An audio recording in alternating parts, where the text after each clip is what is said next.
욥기 15장 17절부터 23절까지입니다. 내가 내게 보이리니 내게서 들으라. 내가 본 것을 설명하리라. 이는 곧 지혜로운 자들이 전하여 준 것이니 그들의 조상에게서 숨기지 아니하였느니라. 이 땅은 그들에게만 주셨으므로 외인은 그들 중에 왕래하지 못하였느니라. 그 말에 이르기를 악인은 그의 일평생에 고통을 당하며 포악자의 횟수는 정해졌으므로 그의 귀에는 무서운 소리가 들리고 그가 평안할 때에 멸망시키는 자가 그에게 이르리니 그가 어두운 데서 나오기를 바라지 못하고 칼날이 숨어서 기다리느니라. 그는 헤매며 음식을 구하여 이르기를 어디 있느냐 하며 흑암의 날이 가까운 줄을 스스로 아느니라. 아멘. 기도하겠습니다. 말씀 앞에 나와서 그 말씀으로 우리를 돌아볼 때마다 우리가 의롭다고 여겼던 것들은 다 감추어지고 오직 악한 우리의 모습만 보게 되어집니다. 그래서 우리가 예수의 피가 아니면 안 된다는 고백으로 나와질 수밖에 없사오니 오늘도 말씀 안에서 우리의 실상을 보게 하시고 주님의 피의 은혜에 우리가 한 마음으로 모아지며 오직 주님을 향하여서 나가는 교회됨으로 세워져 가도록 우리를 굳건히 붙들어 주시옵소서. 예수님 이름으로 기도합니다. 아멘. 성경은 악인에 대해서 그 끝을 심판이라 이렇게 단호하게 말씀하고 있습니다. 그러면은 악인이 되지 맙시다 이렇게 했을 때 그게 가능하냐 하면은 불가능합니다. 우리가 악인에서 의인이 되어질 수가 없는 것이죠. 그렇기 때문에 악인으로부터 의인이 되어서 구원받을 수 있는 가능성, 그러한 길은 우리에게 이미 차단이 되어 있습니다. 그건 선악과 사건 때에 하나님의 생명나무의 길을 막으심으로써 이미 우리에게 나타낸 바 되었습니다. 그렇게 성경의 시작부터 의는 우리에게 가능치가 않다. 내가 악인에서 의인으로 탈바꿈해서 내 스스로 바뀌어서 구원되는 그 길은 없다. 이렇게 우리가 인정을 하고 그리고 예수님의 오심을 이제 바라봤을 때 그 주님의 오심과 십자가의 의미가 우리에게 뭘 말해주느냐. 그걸 우리가 이제 하나하나 분명히 알아갈 수가 있는 겁니다. 근데 이제 교회가 자꾸 실수하는 게 뭐냐면은 악인이 되지 맙시다. 늘 이러한 말을 통해서 어떤 가능성이 자꾸 나에게 있다는 것을 암시를 시키고 있는 거예요. 그래서 옳은 행동을 하면은 내가 그것 때문에 뭔가 의가 되어질 것 같은 그런 착각에 자꾸 붙들리게 함으로 인해서 예수를 말하는데 십자가를 얘기하는데 십자가의 참된 의미는 다 깨어져 버린, 무너져 버린. 그래서 겉껍데기만 십자가로 남아있는 그러한 실상들이 너무나 많다는 겁니다. 우리가 욥기에서 이제 그것도 볼 수가 있는데 엘리바스도 보면은 이제 그런 그 악함의 시각에서 욥에 대해서 지금 얘기를 하고 있습니다. 20절부터 보십시다. 그 말에 이르기를 악인은 그의 일평생에 고통을 당하며 포악자 횟수는 정해졌으므로 그의 귀에는 무서운 소리가 들리고 그가 평안할 때에 멸망시키는 자 그에게 이르리니 그가 어두운 데서 나오기를 바라지 못하고 칼날이 숨어서 기다리느니라. 이렇게 얘기를 하는데 이제 이러한 내용을 이 엘리바스는 조상 때로부터 지혜자에게로부터 전해져 온 것이다. 조상 때부터 전해온 지혜다. 이렇게 지금 얘기를 하고 있는 겁니다. 그러면서 이제 악인으로 얘기하면서 악인의 운명, 악인의 어떤 그 살아가는 인생의 길들, 이러한 것들을 계속해서 마지막 때까지 하나하나 얘기를 하면서 욥을 추궁을 하고 있는 겁니다. 욥을 이제 악인으로 보고 얘기를 하고 있는 것이죠. 이 욥의 친구들이 처음에는 그 욥의 재앙의 원인을 이제 죄로 보고 너 그 죄를 회개를 해라. 이렇게 충고를 했지 않습니까? 근데 욥이 자기 그 죄를 인정하지 않고 또 회개하지도 않으면서 하나님께 분노하고 원망을 하고 또 불만을 얘기하는 거. 이러한 것들을 보면서 야, 욥이 이거 악인이야. 이렇게 이제 규정을 해버린 것이죠. 그러면서 악인이 어떤 일을 당하게 되느냐. 살아가면 일생 동안 인생에서 그것을 자기 상식, 물론 지혜라고 얘기하지만은 결국 어떤 인간의 그 상식에서 얘기를 하고 있는 겁니다. 그러니까 악인의 운명이 이렇다. 악인의 인생이 이렇다는 것을 일장 연설을 하고 있다. 이렇게 이제 보시면 되는 겁니다. 이 엘리바스가 말한 악인의 그 운명에 대한 내용은요, 엘리바스는 개인의 생각으로 지금 멈춘 게 아닙니다. 당시 이스라엘의 생각이죠. 엘리바스 말한 대로 지혜자로부터 전수해 온 거야. 조상의 얘기야. 이렇게 얘기한 걸 이제 보시면은 대대로 내려온 상식적인 이야기, 악에 대한 그 얘기를 하고 있는 겁니다. 그러니까 악인에 대해서 결국 세상이 어떻게 생각을 하고 있는가 간추려보면 한마디로 말해서 악인은 잘 되는 것이 없다. 그 뜻이죠. 잘 되는 게 전혀 없다. 일평생 고통을 당한다. 또 23절에 보면은 헤매이면서 음식을 구한다. 먹을 것에서 줄인다. 이러한 뜻이죠. 또 24절에서는 환난과 역경이 너를 두렵게 할 것이다. 악인을. 또 28절에서는 황폐한 곳에 거주할 것이다. 또 29절에서는 부유하지 못하고 재산이 보존되지를 못한다.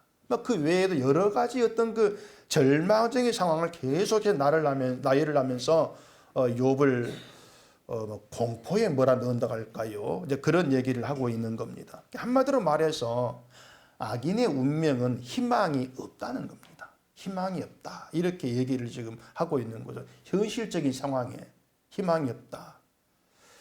근데 엘리바스의 말에는 욥의 상황과도 일치된 부분들이 많지 않습니까? 고통을 당한다는 것이나 또 재산이 보존되지를 못한다는 것이나 이런 것들을 보면은 노골적으로 욥을 겨냥하고 있는 말이라고 하지 않을 수가 없는 거예요. 욥의 상황에 맞춰가지고 얘기하면서 봐라, 악인은 이렇잖아. 너의 지금 상황이 이렇잖아. 이렇게 얘기하고 있는 것이죠. 근데 이러한 말에서 분명히 드러나고 있는 세상의 사고방식이 있는 겁니다. 그건 환난이 있고 고통받고 부유하지를 못하고 재산 잃어버리는 그런 일들을 악인에 대한 하나님의 보응, 징벌 그렇게 생각을 한다는 거죠. 근데 욥이 그런 상황에 딱딱 들어맞고 있기 때문에 욥이 겪은 일을 두고서 악인에 대한 하나님 보응이다, 징벌이다 이렇게 이제 몰아붙이는 거예요. 상황적으로 딱 맞춰가지고. 그래서 악인은 부유할 수가 없다. 또 쇠하여진다. 이걸 통해서 볼품이 없는 자 악인은 업신여길 수밖에 없는 그러한 자 이렇게 생각을 하는 겁니다. 이것이 현재 내가 가졌다. 난 부유하다. 괜찮다. 이리 여기는 그런 사람들이 생각하는 이제 하나님의 시각이죠. 난 가졌으니까, 난 부유하니까, 난 잘된 것이고 따라서 하나님은 선한 사람을 잘되게 하고 또 가지게 하는 그런 분이니까 나는 의인이야. 난 괜찮아. 이런 논리로 펴가면서 자기를 정당화하고 욥을 이제 악인으로 이렇게 규정을 하고 있는 자기 멋대로의 해석이 되어진다는 겁니다. 결국 엘리바스 시각에서 보게 되면은 누구라도 뭔가 가졌다가 잃어버린 사람은 먼저 문제가 있어. 그렇게 볼 수밖에 없죠. 부자 되었다가 가난해졌어. 문제가 있는 거야. 징벌이야. 그렇게 몰아갈 수밖에 없는 겁니다. 하나님은 후히 부어주시는 그런 분이니까 부유하게 하시는 분이니까 다시 가져가신다면 그럼 뭔가 문제가 있으니까 다시 가져갈 거 아니냐. 그런 생각에 갇혀 있는 것이죠.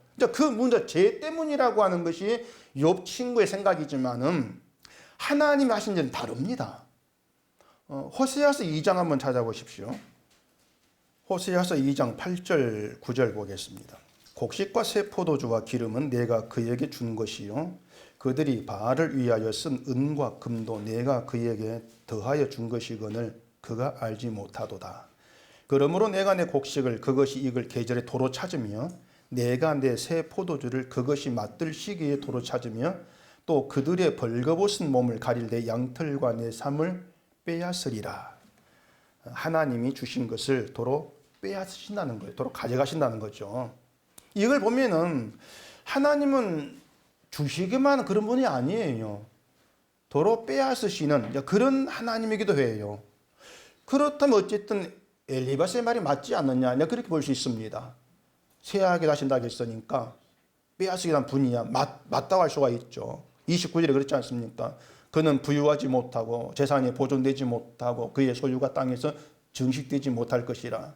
재산이 보존되지를 못한다고 했으니까 빼앗으시는 하나님이야. 그래도 틀린 것은 아니라고 할 수가 있는 겁니다. 근데 엘리바스는 악인에게 징벌로 그렇게 한다, 이렇게 이제 얘기를 하고 있는 것이죠. 그렇기 때문에 욥처럼 부유했다가 다 잃어버리는 것은 그가 악인이기 때문에 하나님께서 빼앗아 가신 징벌을 했다. 이게 엘리바스의 논리가 되는 거예요. 근데 호세아서에서는요, 얘기하는 게 가져가신 하나님인데 징벌로 가져가시는 것이 아니라는 겁니다. 자, 하나님이 곡식과 포도주를 주셨습니다. 이스라엘이. 근데 하나님이 줬다, 이것을 알지를 못하더라고 하는 거예요. 자기가 주인 행세를 하더라, 그런 얘기입니다. 그래 9절 보면은 내 곡식을 도로 찾는다, 이렇게 말합니다. 내 곡식을. 하나님이 주신 것을 도로 찾으심으로써 그동안 이스라엘이 누렸던 것이 그 모든 게 주인이 누구인가를 알게 하겠다는 거예요.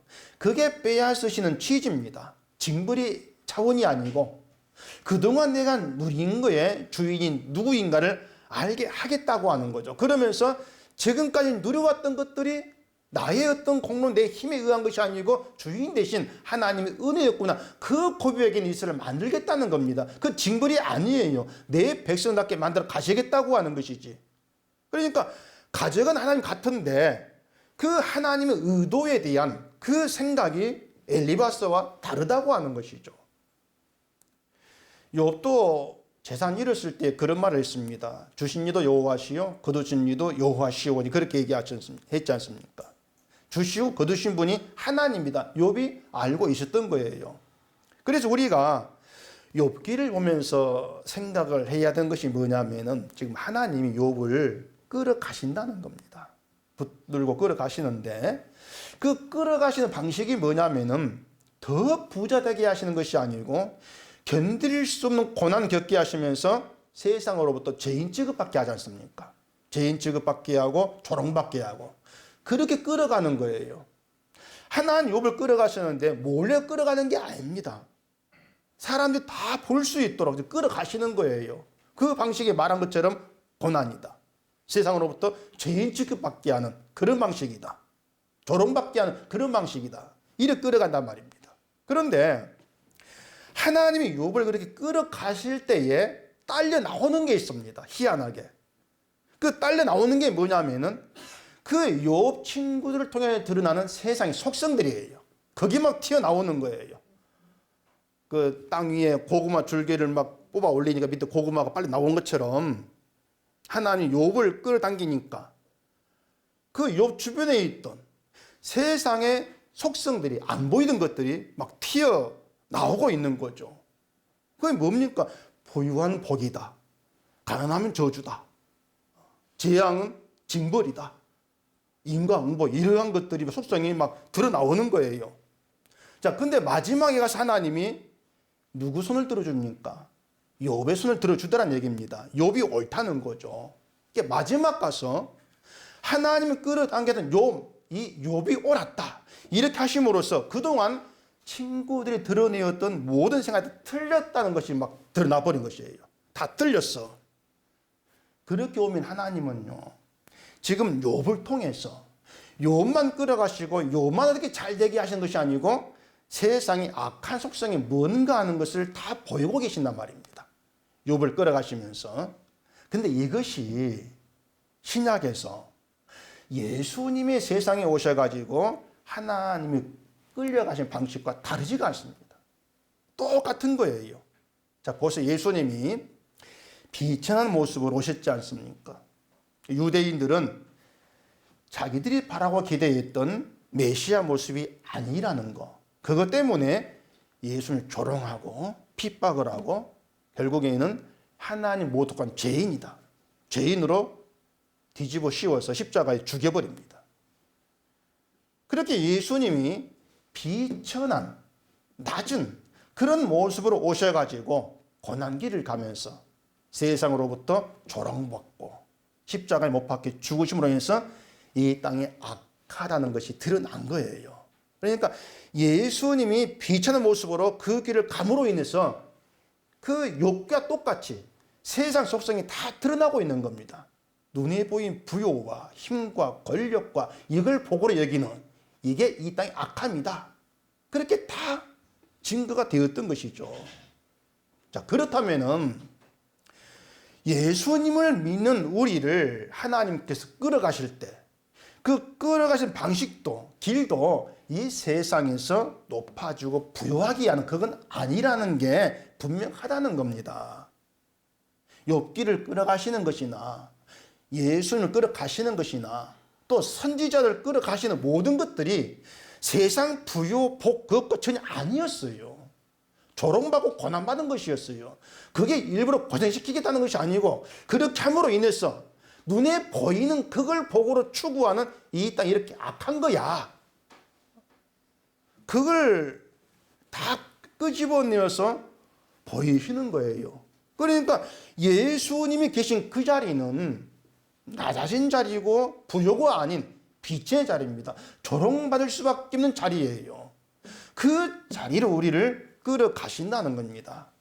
그 자리에 끌려갔을 때 그 예수를 봄으로 인해서 이 땅의 것이 없어도 또 부요라고 한 그 복이 없어도 예수로 말미암아 기뻐합니다.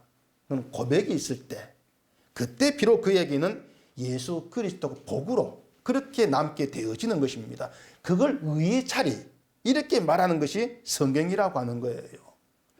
그렇기 때문에 신자에게 정말 참된 복이라고 얘기할 수가 있는 게 뭐냐면은 늘 이 세상만을 바라보고 이 땅의 것이 내게 있어서 삽니다. 늘 그런 절박함, 그런 염려와 두려움과 불안감 속에서 이렇게 살아가는 우리들을 예수님이 계셔서 그 예수로 인해서 기쁩니다. 그런 고백에 있는 자리로 끌어가고 계신다는 얘기입니다. 그렇게 우리를 붙들고 가시는 그것이 복됩니다. 도망칠 수 없는, 벗어날 수 없는 그 힘에 붙들려 있는 것이 복이라고 하는 거예요. 자, 하나님께서 우리를 붙들어 가신다면 우리는 도망치지를 못합니다. 하나님 붙드신다면 도망치지 못하고 벗어나지를 못해요. 그렇다면 기어이 예수님이 계신 그 자리에 도달되고 만다는 건 아니겠습니까? 그 자리가 예수님이 계시고 그게 생명의 자리라면 그보다 큰 복은 없는 거예요. 예수께 붙들려 끌려간다는 거. 결국 세상은 돈이 있는 자리로 끌려가기를 원하지만 그 자리에 생명은 없죠. 그래도 난 생명은 돈이다. 이렇게 한다면 그 사람 방향이 예수가 아니고 세상이고 돈이고 결국 사망이지 않습니까? 그것으로 그 사람이 심판이 있는 거예요. 그래서 만약에 교회가 하나님을 내 것을 많이 있게 해주는 내 인생을 도와서 좀 더 편하게 해주는 그런 하나님을 얘기한다면 그 교회는 예수를 향해 가는 교회가 아닙니다. 그건 분명한 거 아닙니까? 눈에 보이는 세상을 향해 가고 있는 교회죠. 그건 교회가 아니죠. 그러니까 그러한 것들이 엘리바 친구들로 다 지금 드러나고 있는 거예요. 그러니까 그들 생각에 복의 공통점 그겁니다. 내 것이 많아지는 겁니다. 현재의 것이 잘 보존되고 더 늘어가고 그게 욥 친구들 생각하는 복의 세계예요.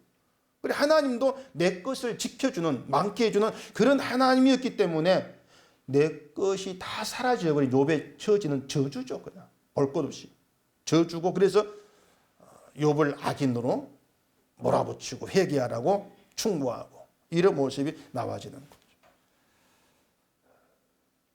네, 여러분들이 참 듣기 그거 싫겠지만은요, 분명히 성경으로 얘기할 수밖에 없는 것은 하나님은 우리를 참된 신자의 자리로 끌어가시기 위해서 주신 것을 다시 가져가기도 하시는 분입니다.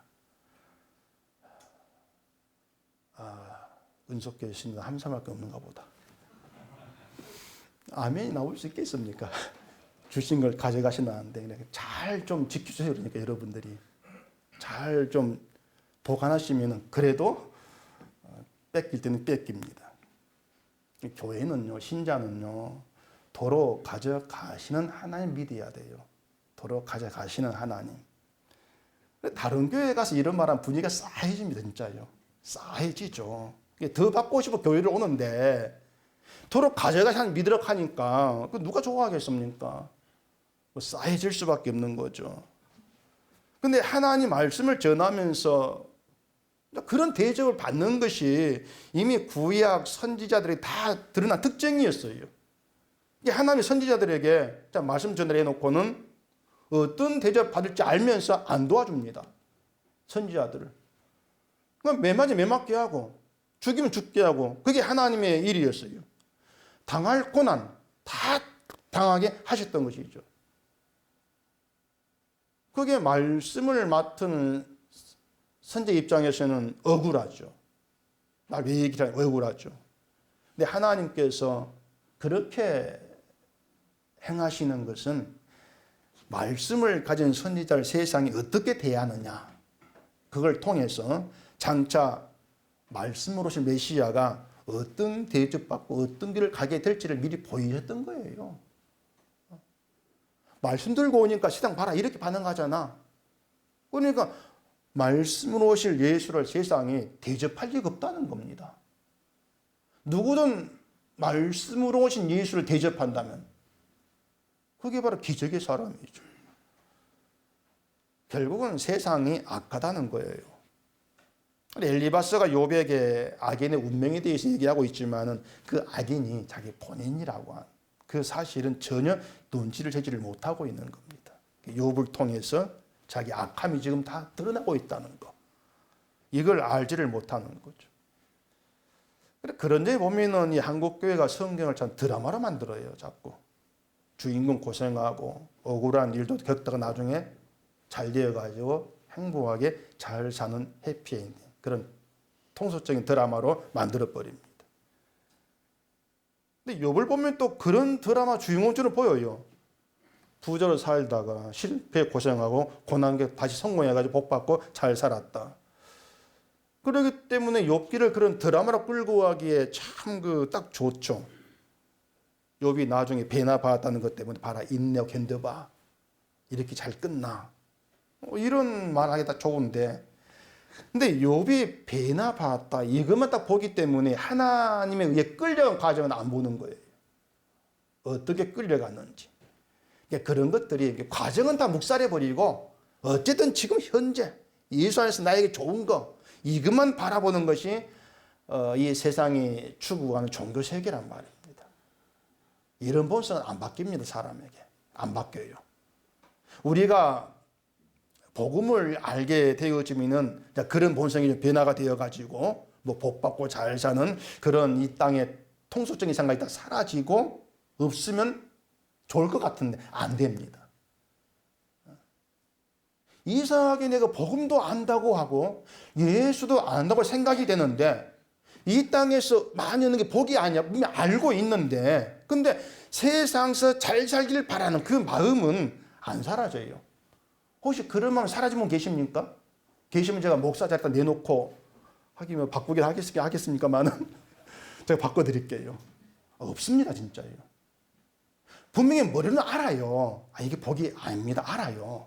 아는데도 내 속에서 눈에 드러나는 그 평안과 행복과 부유를 추구하는 것은 절대로 사라지지를 않습니다. 고난보다도 잘 살고 싶은 생각이 늘 떠나지 않죠. 그래서 하나님 저 복음도 알고요. 돈이 복이 아니라는 것도 아니까 고난 줄 필요 없습니다. 잘 아니까. 그런 마음도 있죠. 그래서 저는요. 예수 믿고 그런 본성 주겠다는 사람 본 적이 없습니다. 단 안 만나봤지만요. 뻔해요. 교회는요. 그래서 교회는 착한 사람 만든 곳이 아닙니다. 제가 계속 말씀드리는데 교회는 착한 사람 만들어지는 것이 아니에요. 교회 왔으니까 착한 사람 되어라 이런 요구 성경이 없습니다. 뭐 간증 같은 거 보면은 막 술 먹고 막 난장판 만들고 엉망으로 살던 사람이 교회 나오고 술 끊고 착한 사람이 되었다 뭐 이런 말 많이 들을 수가 있는데 그런 게 성경 역사가 아니거든요. 근데 드라마틱한 걸 좋아하는 사람들이 그런 얘기에 딱 꽂히는 거예요. 야, 저게 성령의 역사구나, 변화되는 거. 여러분, 성령의 역사가 뭔가 하면은요, 누가 봐도 구원받지 못할 악인인데, 그런 악인으로 하여금 자기 죄를 보게 하면서 예수를 알게 하는 겁니다. 그게 성령의 역사입니다. 그러니까 구원될 수 없는 자가 예수의 피로 구원되었다. 나는 구원될 수 없는 자예요. 근데 예수의 피로 용서 구원되었습니다. 그게 예수를 높이는 거, 주님을 높이는 거죠. 그게 성령 받은 거예요. 근데 이것이 뒤바뀌어가지고 교회 와가지고 성격도 변하고 인품도 변해가지고 착한 사람 되어서 그렇게 되어야만이 주를 높인다고 생각하는 거죠. 결국 그런 식으로 주를 높인다고 간증을 하는데 자기를 높이는 결과밖에 안 되는 거예요. 그 엘리바스가 악인이 어떤 보응을 받는가에 대해서 말하면서 결론이 34절 이렇게 얘기하죠. 경건하지 못한 무리는 자식을 낳지 못할 것이며 뇌물을 받은 자의 장막은 불탈 것이라. 그들은 재난을 잉태하고 죄악을 낳으며 그들의 뱃속에 속임을 준비하느니라. 결국 악인은 징벌로 시작해서 징벌로 끝난다. 그게 엘리바스의 시각입니다. 이게 모든 종교계에서 공통적으로 통용되는 인과응보예요. 그럼 반대로 하면은 의인은 인생이 형통하게 된다. 이런 뜻이 되겠죠. 의인은. 그런 것들이 이 세상의 현실과 안 맞다는 거. 제가 자주 말씀을 드렸으니까 잘 아실 것이고. 자, 성경이 그러면은 악인에 대해서 어떻게 말하는가 보십시다. 에스겔서 18장은 보십시다. 에스겔 18장 21절. 그러나 악인이 만일 그가 행한 모든 죄에서 돌이켜 떠나 내 모든 율례를 지키고 정의와 공의를 행하면 반드시 살고 죽지 아니할 것이라. 그 범죄한 것이 하나도 기억함이 되지 아니하리니 그가 행한 공의로 살리라. 주 여호와의 말씀이니라. 내가 어찌 악인이 죽는 것을 조금인들 기뻐하랴. 그가 돌이켜 그 길에서 떠나 사는 것을 어찌 기뻐하지 아니하겠느냐. 자, 악인이라도 죄에서 떠나 하나님의 율례를 지키고 정의와 공의를 행하면 죽지 않는다. 그렇게 말씀했죠. 이 말을 보면 그러면 악인도 회개하고 죄에서 떠나면 되겠네. 이렇게 쉽게 생각할 수가 있단 말입니다. 근데 그 24절에 보면은 만일 의인이 돌이켜 그 공의에서 떠나 범죄하고 악인이 행하는 모든 가정한 일대로 행하면 살겠느냐. 그가 행한 공의로운 일은 하나도 기억함이 되지 아니하리니 그가 그 범한 허물과 그 지은 죄로 죽으리라. 또 이렇게 얘기합니다. 자, 보세요.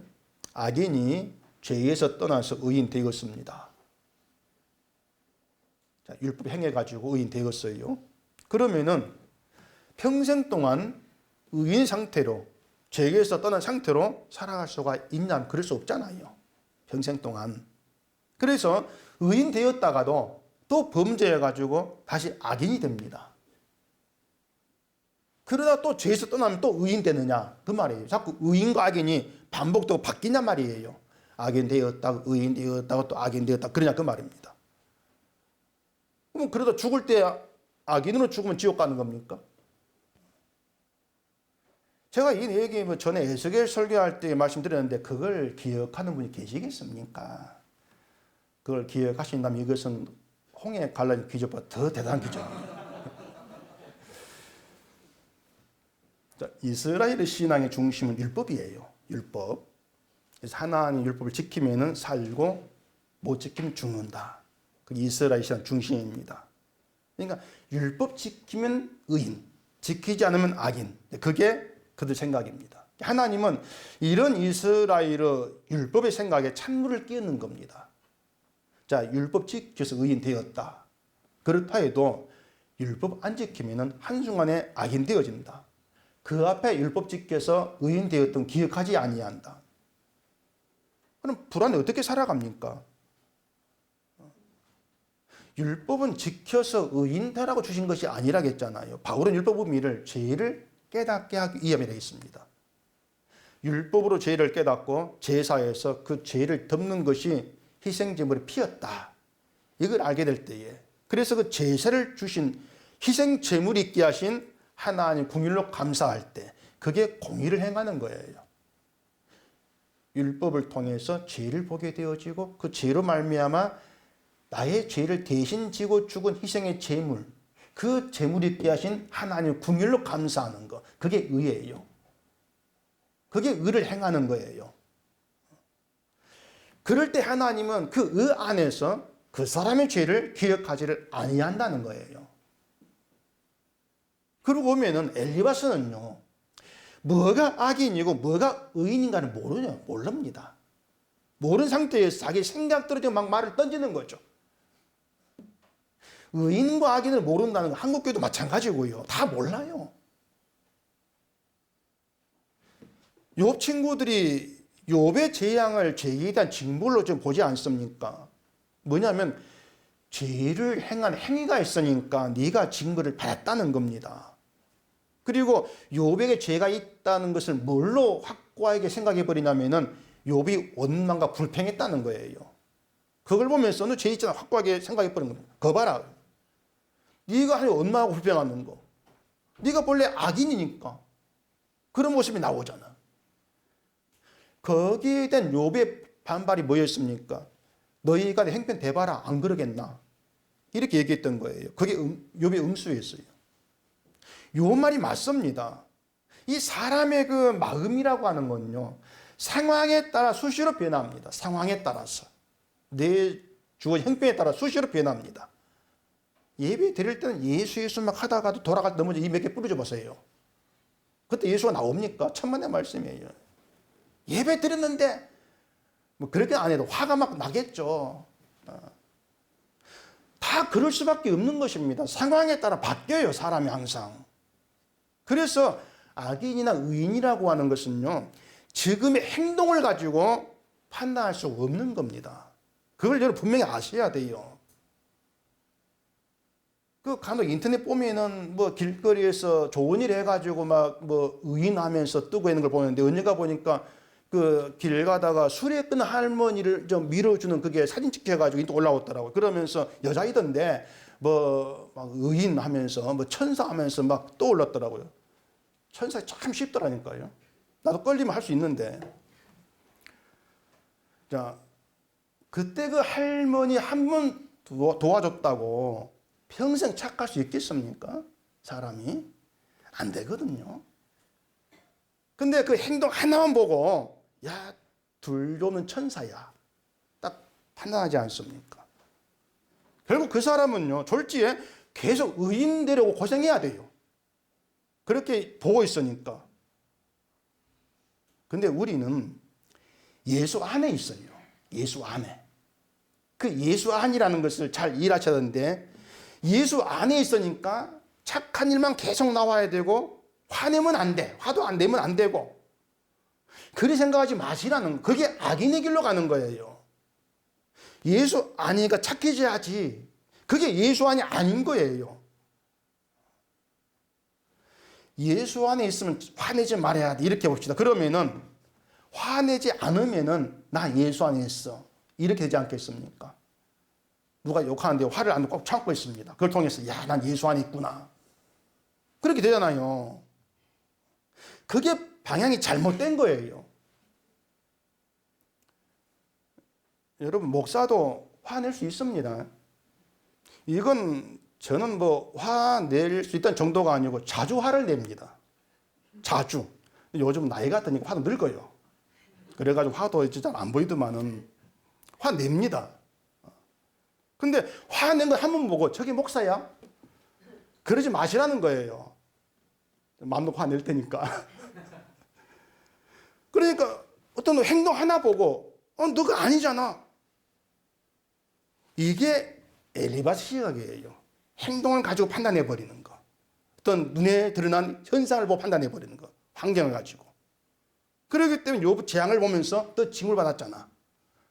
또 원망이나 불평에 그 말이 있다는 것 때문에 악인이 있잖아. 이렇게 몰아붙이는 엘리바스가 행위를 가지고 눈에 드러난 것을 가지고 악과 의를 따지는 악인의 해당이 되어버린다는 얘기입니다. 의를 모른다는 것이에요. 그래서 신자가 성령을 받는다는 거, 성령을 받게 되면은 착해진다. 맞습니까? 또 말을 안 하노. X. 안 착해져요. 그렇다 해가지고 막 나빠진다 그렇게 보지 마시고, 그런 쪽이 아니고 성령을 받으면은 자기 행함에, 내 행함에 어떤 의미도 없다는 걸 알게 돼요. 아, 내가 뭐래도 이게 의미 있는 것이 아니구나. 그래서 어떤 행동을 한다 할지 거기에 가치와 의미를 안 둡니다. 그게 뭐냐면 그 행동을 가지고 자기를 판단치를 않는다는 거예요. 내가 나쁜 일 했어. 아, 내가 이런 일을 했네? 내가 예수 믿는가 아닌가 몰라? 내가 믿음이 없네? 난 그래 지옥 가는가? 이렇게 판단치를 않는다는 거예요. 나쁜 어떤 행동이 설사 있다 할지라도 그걸 가지고 그때 악인되어지는 거, 그게 아니라는 겁니다. 착한 행동하고 있을 때에도 악인이에요. 죄인이 착한 행동하고 있을 때에도. 인간을 그렇게 보게 되어지는 게 성령의 시각입니다. 그래서 성령 받은 신자라고 하는 것은 어느 한순간도 예수님의 그 피의 은혜, 그 피의 용서가 아니면 나는 심판의 존재일 뿐이라는 생각에서 벗어나지 않습니다. 착한 일을 하고 있을 때에도 예수의 피가 나를 의롭게 해. 그게 예수의 피가 나를 생명에 속하게, 그걸 붙들고 있는 것이죠. 그게 자기 행동에 의미를 안 두는 거예요. 그렇게 예수 안에 있는 상태의 신자가 의인입니다. 그렇다면 교회에서 자꾸 얘기하죠. 뭐 기도하는 걸 신앙 좋은 거, 성경 보는 걸 신앙 좋은 거, 이렇게 행동을 자꾸 기준해 가지고 신앙을 판단하는 것이 얼마나 잘못된 것인가. 그게 엘리바 시각이다. 그걸 알 수가 있는 겁니다.